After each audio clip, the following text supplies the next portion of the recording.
찬양으로 은혜 주셨으니 말씀으로 은혜 주실 줄로 믿습니다. 이 시간 말씀을 받겠습니다. 이 복된 시간에 주시는 하나님의 말씀은 마태복음 28장 16절에서 20절까지의 말씀입니다.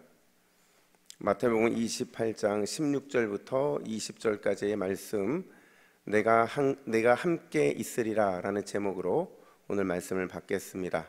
우리 화면을 보시고 16절부터 20절까지 함께 교독하겠습니다.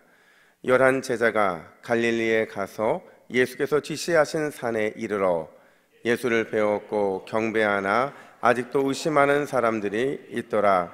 예수께서 나와 말씀하여 이르시되 하늘과 땅의 모든 권세를 내게 주셨으니 그러므로 너희는 가서 모든 민족을 제자로 삼아 아버지와 아들과 성령의 이름으로 세례를 베풀고, 함께 읽습니다.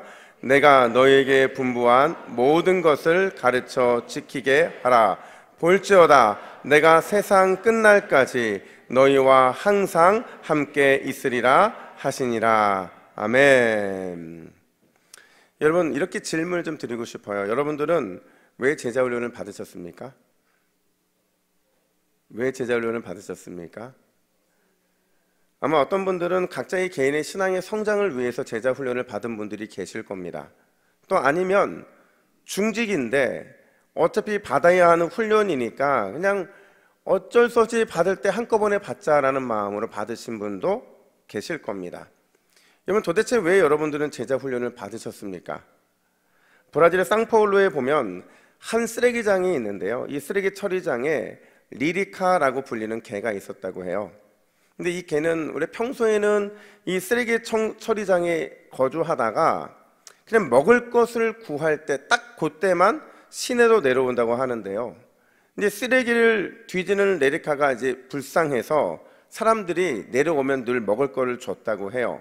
근데 신기한 건 뭐냐면 그냥 도심에 와서 먹을 것을 먹으면 됐을 텐데 항상 자신이 먹던 것의 절반을 남겨서 물고 가더라는 거예요. 그러니까 양이 많아서 그런가 싶어서 양을 줄여봤대요. 그랬더니 양을 줄여도 똑같이 절반은 먹고 절반은 물고 가더라는 거죠. 사람들이 호기심이 생겨서 이 리리카의 뒤를 따라가기 시작합니다. 근데 따라가다 보니까 그가 쓰레기 처리장에 도착을 했을 때 그가 도착하자마자 갑자기 어디선가 고양이들과 강아지들이 나타나기 시작했다고 그래요. 그러더니 리리카가 가져온 음식을 함께 먹었다는 거죠. 이제 알게 된 거예요. 왜 리리카가 항상 절반의 음식을 남겨가는 걸까? 그 이유는요, 자기와 함께 생활하는 친구들을 챙기기 위함이었다는 거죠. 근데 놀라운 거는요, 리리카가 친구들을 챙기기 위해서 매일 갔던 편도의 거리가 6km였다는 거예요. 왕복이면 12km인데 이 먼 거리를 자신을 위함이 아니라 친구들, 이웃들을 위해서 매일 걸었다라는 거죠. 여러분, 무엇이 느껴지시나요? 그리고 다시 묻습니다. 여러분들은 왜 제자훈련을 받으셨나요? 여러분들이 제자훈련을 받아야 했던 이유는 하나님을 섬기기 위함인 줄로 믿습니다. 뿐만 아니라 믿음의 공동체인 우리 동부교회를 더욱 아름답게 섬기기 위함인 줄로 믿습니다. 더 나아가서 나의 사랑하는 가족들과 나의 이웃들을 섬기기 위해서 우리는 제자훈련을 받은 줄로 믿습니다. 사실 여러분, 오늘 본문은 아주 유명한 본문이잖아요. 예수님의 대위임 명령이라고 불리는 기독교 역사상 가장 위대한 주님의 명령을 담고 있는 본문인데, 우리 이 18절부터 20절까지의 말씀을 우리 함께 읽습니다. 시작. 하늘과 땅의 모든 권세를 내게 주셨으니 그러므로 너희는 가서 모든 민족을 제자로 삼아 아버지와 아들과 성령의 이름으로 세례를 베풀고 내가 너희에게 분부한 모든 것을 가르쳐 지키게 하라. 볼지어다 내가 세상 끝날까지 너희와 항상 함께 있으리라. 아멘. 여러분, 진짜 아멘이세요? 근데 저는 이 말씀을 접할 때마다 늘 뭔가 영적인 눌림이 있었어요. 저도 제자훈련을 참 오랫동안 경험을 했지만 늘 이 말씀을 접할 때마다 제 안에 걸리는 게 있더라는 거죠. 그게 뭐냐면, 분명히 우리 주님께서는 하늘과 땅의 모든 권세를 우리에게 줬다고 말씀하시거든요. 제자들에게 주셨대요. 근데 나는 왜 늘 이 모양일까? 나는 왜 늘 이렇게 연약하고 부족한 존재일까? 이 본문을 묵상할 때마다 늘 이런 눌림이 있었다라는 거죠. 여러분 그렇지 않나요? 하늘과 땅의 권세가 얼마나 위대한 권세인데 그 권세를 받았음에도 불구하고 나는 왜 그걸 누리지 못하는가? 나는 왜 그 놀라운 권세로 진짜 능력 있는 삶을 살지를 못하는 걸까? 이게 늘 제 안에 있던 눌림이었다는 거죠. 여러분 어떠세요? 지난 5월부터 우리가 제자 훈련을 시작해서 그러니까 오늘에 이르기까지 한 우리가 10개월 정도를 훈련을 했거든요. 우리는 방학도 제대로 없었어요. 사실은 쉬는 날이 너무 많다 보니까 제대로 방학을 해서는 이 과를 따라갈 수가 없었던 거죠. 여러분 훈련을 받으면서 어떻게 여러분 스스로 나 참 많이 변했다 확신하시는 분 계신가요? 몇 분 계신 게 너무 감사하네요. 여러분 하늘과 땅의 이 권세와 능력 이게 여러분들의 손에 쥐어져 있다는 게 믿으시냐는 거죠. 훈련을 받았는데 거의 10개월 이 말씀과 기도로 무장을 했는데 도대체 우리에게는 왜 이런 어마어마한 하늘과 땅의 권세가 주어져 있음에도 나는 그 달라진 게 없는 것처럼 느껴질까? 과연 그 이유가 뭘까? 여러분 오늘 본문은요 예수님의 3년 제자 훈련에 대한 결산의 날입니다. 부활하신 예수님이 지금 제자들과 만나자고 약속했던 그곳에서 만나기로 정하고 모이는 바로 그날인데 이제 제자들은 진짜 예수님의 제자다운 삶을 살아내야 될 그 숙명 앞에서 오늘 결산을 받는 날이라는 거죠. 과연 이 중요한 순간에 우리는 제자다운 삶을 살기 위해서 어떤 모습을 보고 그래서 교훈을 삼아야 하는가? 첫 번째로요, 우리는 여전히 예수님이 필요하다는 사실을 잊으면 안 된다라는 거죠. 한번 따라해 볼까요? 나는 여전히 예수님이 필요합니다. 한번 이어서 하겠습니다. 나는 여전히 예수님이 필요합니다. 여러분 아멘이세요? 여러분 앞서도 말씀드린 것처럼 기독교 역사에서 오늘 이 본문의 말씀은 너무 중요한 말씀이에요. 그러니까 누군가가 저한테 가장 중요한 이 말씀 하나를 꼽으라 한다면 저는 반드시 이걸 뽑을 겁니다. 왜냐면요 부활하신 예수님이 전체 제자들 앞에 그냥 공식적으로 등장하는 그 시간이고 심지어 부활하신 이후에 예수님이 제자들에게 주시는 첫 번째 이 메시지가 선포되는 순간이기 때문에 그렇다는 거죠. 얼마나 대단했으면요 대위임 명령에 있는 이 대가 무슨 대자일까요? 큰 대자입니다. 가장 위대하고 가장 큰 그 위임 명령이 우리에게 주어져 있다는 겁니다.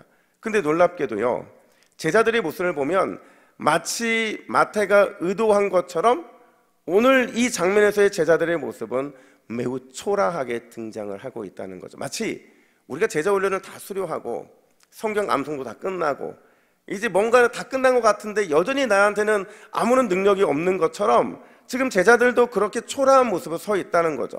우리 16절 말씀을 같이 한번 읽어볼까요? 16절입니다. 시작.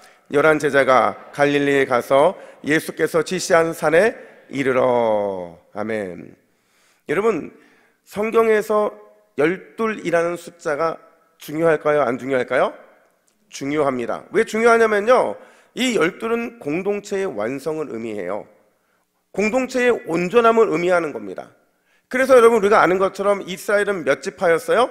12지파였고 예수님의 제자들은 몇 명이에요? 12명이잖아요. 이게 하나의 교회의 모델이 되는 거예요. 근데 오늘 16절에 보니까 그 12이라는 숫자가 파괴됩니다. 제자의 수를 몇 명으로 언급해요? 11명이었다. 11 제자가 이렇게 말을 하고 있는 거죠. 여러분 마태는 왜 12이라는 온전한 숫자가 아니라 11, 11라고 하는 이런 불완전한 숫자를 말하고 있는 것일까? 두 번째요, 더 충격적인 건 17절인데요 우리 17절 말씀도 같이 한번 읽겠습니다. 시작. 예수를 배웠고 경배하나 아직도 의심하는 사람들이 있더라. 여러분 무슨 말이냐면요 지금 눈앞에 누가 있는 거예요? 예수님이 있는 거예요.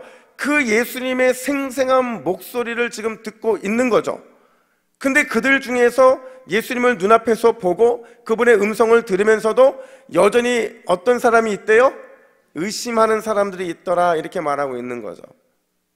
여러분, 왜 마태는 이 위대한 순간에, 부활하신 예수님을 만나는 이 은혜로운 순간에 확실하고 분명한 믿음으로 무장한 제자들의 모습이 아니라 여전히 부활을 의심하고 있는 제자들의 모습을 보여주고 있느냐 하는 거예요. 여러분, 결론부터 말씀드리면 마태는요, 이걸 말해주고 싶은 거예요. 여전히 너희에게는 누가 필요하다? 예수님이 필요하다. 너에게는 반드시 예수님이 필요하다. 여러분, 저는 이 말이요, 얼마나 위로가 되는지 몰라요. 얼마나 힘이 되는지 모릅니다. 여러분, 생각해 보세요. 오늘 본문의 제자들은요, 그냥 제자들이 아니에요. 훈련의 대가이신 누구로부터 제자 훈련을 받은 사람들이에요? 예수님으로부터. 몇 년 동안? 3년 동안. 그런 그들이 여전히 온전한 12 공동체를 형성하지 못했다? 여전히 의심하고 있다? 직접 눈으로 보고 직접 귀로 듣는 말씀을 들으면서도 여전히 그들이 그런 모습이다라는 게 저한테는 위로가 되더라는 거죠. 여러분, 이런 제자들의 모습에 비해서 우리는 어때요? 우리는 고작 많게는 10개월, 적게는 9개월 조금 넘게 훈련을 했다는 거죠. 제자 훈련의 대가로부터 우리가 훈련을 받았습니까? 아니에요. 대가라고 해주면 안 돼요? 그것도 아니라고 확실히 흔들어 주시니까. 맞아요. 저는 대가가 아닙니다. 저도 여전히 예수님의 제자 중에 한 사람이고, 그런 제가 여러분과 함께 훈련을 한 거예요. 심지어 부활하신 훈련자 예수님을 우리가 직접 만난 적이 있습니까? 없어요. 그런데도 지금 이 정도 성경 암송하고, 그래도 이 정도 여러분들이 이 믿음의 아멘을 하고 있는 모습을 보면 나름대로 위로가 된다는 거죠. 이 정도 괜찮지 않는가? 근데 여러분, 사실 이거는요, 철저하게 마태에 의해서 치밀하게 개선된 내용이라는 거죠. 여러분, 마태는요, 제자들이 예수님께 훈련받았다고, 예수님의 위대한 대위임 명령을 직접 받았다고 절대 자랑하지 말라고 말하고 있는 거예요. 심지어 자랑할 것이 아니라 이제부터 진정한 제자 훈련이 시작된다는 것을 알려주고 싶었던 거라는 거죠.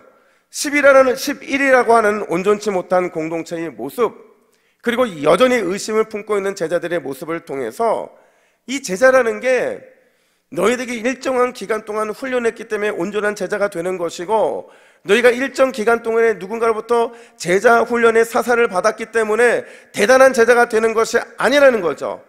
평생의 시간을 걸쳐서 오직 예수님이 필요하다는 믿음의 고백을 하면서 그렇게 걸어나가는 그 시간을 통해 만들어지는 걸작품이 바로 진짜 제자의 모습이라는 것을 마태는 보여주고 싶은 거라는 거예요. 여러분, 그런 의미에서 우리는 오늘 수료하지만 여전히 예수님이 필요한 제자들인 줄로 믿습니다. 어쩌면 여러분이 가야 하는 곳은 더 무서운 사막일 수 있어요. 더 어려운 고난의 시간일 수 있습니다. 여러분이 마주해야 되는 현실들은 더 어려운 상황들일 수 있어요. 그럴 때 예수님이 우리에게 기억하라고 이렇게 말씀하시는 거예요. 내가 너희와 함께하고 있다. 여러분, 예수님이 우리와 함께하고 있는 것이 제자의 삶이요, 그 삶은 평생을 걸쳐서 여러분을 걸작품으로 만드시기 위한 주님의 동행이신 줄로 믿습니다. 여러분, 그렇다고 한다면 오늘 예수님께서 제자들을 갈릴리로 오게 하신 것도 의미가 있다는 거예요. 여러분, 얼마나 뽐나게 예수님이 오실 수 있는데, 만약에 예수님이 부활하시고 나서 모든 유대인들이 볼 수 있는 예루살렘으로 가셨으면 얼마나 뽀대 있고 얼마나 멋집니까? 제자들도 아주 의기양양해서 그 모습을 바라볼 텐데, 지금 예수님과 제자들이 어디에서 만나고 있어요? 갈릴리죠. 여러분, 갈릴리는요, 예수님이 제자들을 부르신 첫 장소였어요. 항상 예수님으로부터 부름이 시작됐던 그 첫 장소가 바로 갈릴리였다라는 거죠. 그리고 마지막 대위임 명령이 남겨지시는 이 장소 역시도 어디예요? 갈릴리라는 거죠. 이 말은 무슨 얘기냐면, 제자 훈련이 3년 동안 진행됐다고 해서 끝난 것이 아니라 이제 그들에게 진짜 제자 훈련이 시작되고 있음을 보여주고 있는 거라는 거예요. 그래서 예루살렘이 아닌 예루살렘에서 130km나 떨어져 있는 그 갈릴리에서 예수님은 제자들과 만나기로 약속하셨고 또 만나고 있는 거라는 거죠. 이 갈릴리에서 너희가 제자훈을 처음 시작했던 그때를 기억해라. 그리고 계속해서 나를 따라가고 그리고 순종하면서 다시 새로운 제자 훈련에 임하라는 그 간절한 요청을 제자들에게 보내주고 있다는 거예요. 여러분, 저는요 세상에서 가장 싫은 게 기도예요. 놀랍죠? 네. 세상에 저는 기도가 제일 싫어요. 그러니까 왜 기도가 싫냐면 기도가 너무 어려워. 그리고 기도할 때마다 늘 하나님이 저에게 주시는 숙제가 너무 부담스럽습니다. 참 기도하는 게 너무 싫어요. 근데 제가 1년에 한 2번, 3번 정도 기도원을 가거든요. 기도하기 싫은 목사인데 기도원을 가는 게 기쁘겠습니까? 아멘 해주시면 감사합니다. 근데 여러분, 기쁘지 않아요. 기도원에 가면 하나님 반드시 숙제 주시거든요. 근데 그 숙제가 뭐 풀는 숙제가 아니고요, 저를 들여다보게 하는 숙제예요. 그리고 저를 들여다보면서 그냥 제 자신 안에 있는 그래도 예수님이 필요하다라는 이 마음이 회복되는 것, 사실 이거 되게 부담스러운 거거든요. 내 힘과 내 능력을 할 수도 있는데 굳이 자꾸 예수님이 내가 내 힘으로 할 수 있는 것이 아니라 주님의 힘으로 할 수 있다는 이 근원적인 제자의 마음을 회복하기를 원하시는 게 굉장히 이게 부담스럽더라고요. 근데 기도하지 않으면 사실 이런 거 부담도 안 주시거든요. 내가 원하는 대로 살 수 있고 내가 뜻하는 대로 살 수 있거든요. 그런데도 어쩔 수 없이 가서 예수님 바라보고 또 예수님 의지하죠. 내가 예수님의 여전히 제자라는 사실을 확인받습니다. 근데 그때마다 제 안에 드는 마음이 어떤 마음이냐면, 아무리 말을 잘하는 목사라 할지라도, 아무리 대단한 실력과 능력을 갖춘 목사라 할지라도 주님이 우리에게 영혼의 갈릴리로 부르심이 없으면 온전한 사역을 감당할 수 없다는 거예요. 우리도 마찬가지죠. 이 땅에 기도하기를 좋아하는 사람 누가 있겠어요?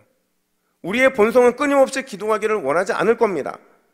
근데 예수님의 제자가 된다는 것은 반드시 예수님과의 약속한 장소가 있다는 거예요. 그것이 우리의 영혼의 갈릴리가 돼야 되는 줄로 믿습니다.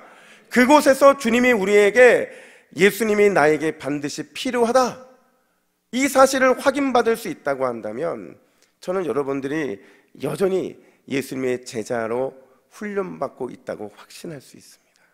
근데 우리가 영혼의 갈릴리로 부름을 받고서도 여전히 그곳에 가기를 두려워하고 영혼의 갈릴리에서 예수님 만나기로 약속해 놓고서도 그 길을 가지 않을 때 우리는 제자로서의 삶을 멈추고 있는 거라는 거죠. 사랑하는 수료생 여러분, 그리고 오늘 예배하는 모든 동북의 믿음의 가족 여러분, 우리 모두에게는 반드시 여전히 예수님이 필요한 줄로 믿습니다. 우리가 온전히 서 있을 때도 예수님이 필요하고, 넘어졌을 때도 필요하고, 우리가 바른 길을 가고 있을 때도 필요하고, 길을 잃었을 때는 더더욱 우리에겐 훈련자이신 예수님이 필요하다라는 겁니다. 여러분, 오늘 예수님은 우리를 다시 영혼의 갈릴리로 부르고 계신다는 거예요. 그 부르심 앞에 다시 순종하는 저와 여러분 되기를 예수님의 이름으로 축복합니다. 우리 옆에 분에게 이렇게 한번 인사해 볼까요? 저는 여전히 예수님이 필요합니다. 저는 여전히 예수님이 필요합니다. 여러분, 이 마음을 잊지 않으시기를 예수님의 이름으로 축복합니다. 뿐만 아니라 두 번째로, 여러분, 제자 훈련의 바통은 반드시 연결되어야 한다는 사실입니다.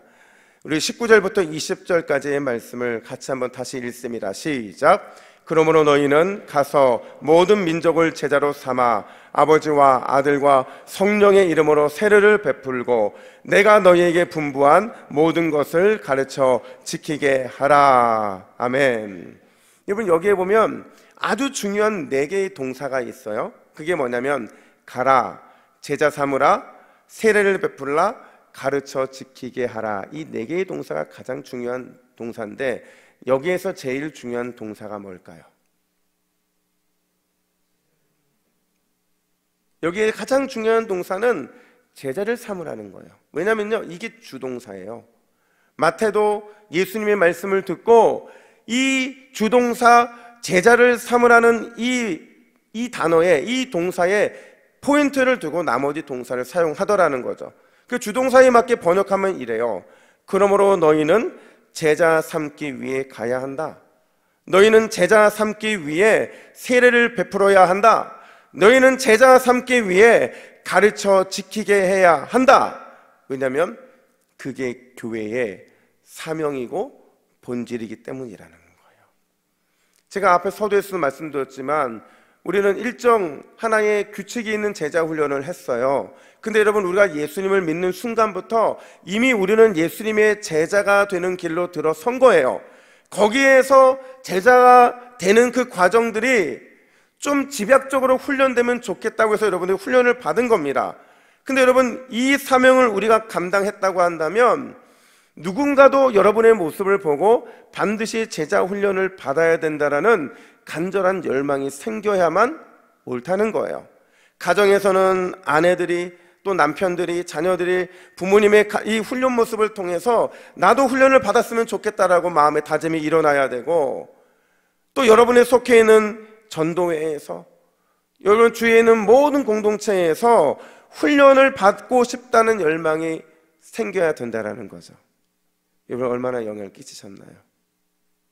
혹시 여러분들은 내가 혼자 훈련 받는 것에 만족하고 있지는 않나요? 나 혼자 예수님의 제자가 되었다는 것에 혹시 만족하고 있지는 않느냐는 거죠. 여러분, 제자가 됐으면 반드시 제자 삼기 위해 가고 세례를 베풀고 가르쳐 지키게 해야 될 사명이 우리 모두에게 있는 줄로 믿습니다. 제가 여러분 교회사를 전공을 했는데, 교회사에 보면요, 단 한 번도 교회의 이 초대 문건들에 가서 전도해라, 가서 5명씩 10명씩 전도해서 데려와라, 이런 말을 한 적이 한 번도 없어요. 놀랍죠? 초대교회고 교회의 역사가 시작이 됐는데 나가서 전도해라, 5명 전도해 와라, 10명 전도해, 이런 말이 등장하지 않더라는 거죠. 근데 놀랍게도 초대교회는 나날이 부흥이 되더라는 거예요. 감당할 수 없을 만큼 부흥이 돼서 서로 또 분리되고 또 나뉘어지고, 그러면서 교회가 점점점 확장되더라는 거죠. 여러분, 이 일이 어떻게 가능했을까? 우리는 전도하라고 해도 전도 안 하고, 그래서 당연히 텅텅 빌 수밖에 없는데 초대교회인은 그렇지 않았다는 거죠. 이게 가능한 이유는 뭐냐면요, 그들은 비록 전도하지 않았지만 예수님께 위임받은 이 제자 삼으라는 사명을 생명처럼 여기고 따라갔기 때문에, 제자 삼기 위해 가고 세례 베풀고 가르쳐 지켰기 때문에 이런 부흥이 나타날 수 있었다라는 겁니다. 여러분, 우리가 예수님의 제자가 되면 반드시 주님은 우리를 통해 부흥의 역사를 일으켜 주실 줄로 믿습니다. 부흥이 안 되는 이유는 뭐 때문이라는 거예요? 우리가 예수님의 참된 제자가 되지 못하기 때문이라는 거죠. 여러분, 제가 초등학교 6학년 때요, 저희 반 이어달리기 대표였어요. 안 믿겨지시죠? 예. 그 중에서도 제가 1, 2등 꼽을 수 있는, 저와 함께 달리기 제일 잘하는 친구가 둘이 1, 2등 꼽을 수 있는 그런 위치에 있었는데, 그러니까 뭐 나름 잘하는 사람이 달리기 하면 몇 번째 서는 줄 아세요? 그렇죠, 제가 마지막 주자였어요. 아시겠죠? 믿음이 없는 자들아, 뭐 이런 예수님의 말씀이 생각이 나는데, 근데 여러분, 저희가요 딱 나가자마자 다른 반 우리 친구들이 다 겁을 먹었어요. 왜냐하면 저희 반에만 저희 학년 대표가 3명이나 있었거든요. 그러니까 얼마나 이제, 야, 너희 반이 무조건 우승하겠구나 이러고 있었는데, 첫 번째 주자가 막 달리는데 1등으로 달리는 거죠. 그래서 한 바퀴 돌아왔는데 두 번째 주자도 1등으로 달렸어요. 근데 세 번째 주자가 달리는 과정에 손을 너무 세게 흔들다 보니까 연결된 바톤을 떨어뜨린 거예요. 그거를 떨어뜨린 상태에서 엄청나게 빨리 달리다 보니까 다시 돌아와서 바톤을 주워 달리는데, 간격이요 아무리 빨리 달려도 10m 정도가 되는 거예요. 마지막 주자가 누구였어요? 제가 딱 받아서, 그래서 막 달렸는데, 여러분 역전됐을까요? 못했을까요? 너무하는 거 아닙니까? 못하셨다고 말씀하시는 분들은 회개하시기 바랍니다. 사실 못했어요. 한 3m 차이로 못했어요. 근데 여러분, 제가 왜 이 말씀을 드리냐면요, 그거 못하고 나서 엄청 울었습니다. 그러니까 이변이 일어난 거거든요. 저희 반이 반드시 이어다기 1등 한다고 했는데 저희가 2등도 아니고 3등을 한 거예요. 얼마나 울었는지 몰라요. 남자애들 넷이 앉아가지고 서로 우는데요, 누가 가장 많이 울었을까요? 저 아니에요. 저는 그래도 좁혔잖아요. 이 바톤 터뜨린 세 번째 주자가 엄청나게 우는 겁니다. 왜 울었겠어요?